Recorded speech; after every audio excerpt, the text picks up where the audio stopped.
So here I have the brake caliper assembly already removed, and I'm removing the axle nut. Then there's 3 bolts in the back, which I'm removing. At some point you see there that I use the power bar to turn the vehicle.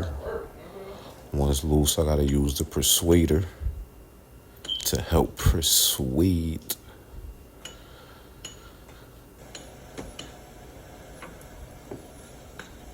Tap the axle in a little bit.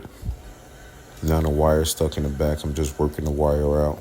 No matter if I damage it because this is the one that's coming out. I reinstall the backing plate.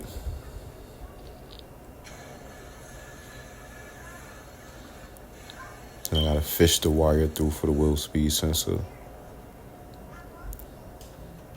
Retighten all the back bolts. Like I said, there's 3 bolts.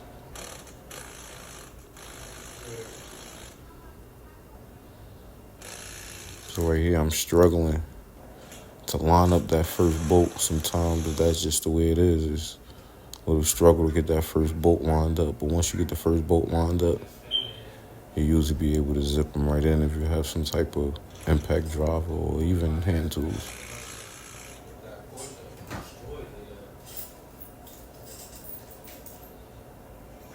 I did them with the impact, now I'm tightening them up a little more. So now I'm reinstalling the rotor. Now I'm going to install and tighten down the brake caliper assembly.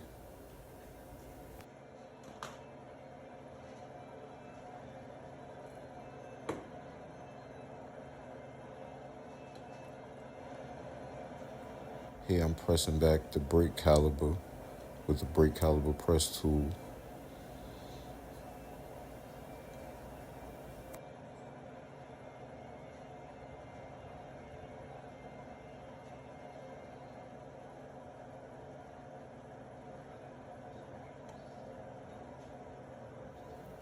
So once you got the caliper pressed down, you can reinstall the brakes.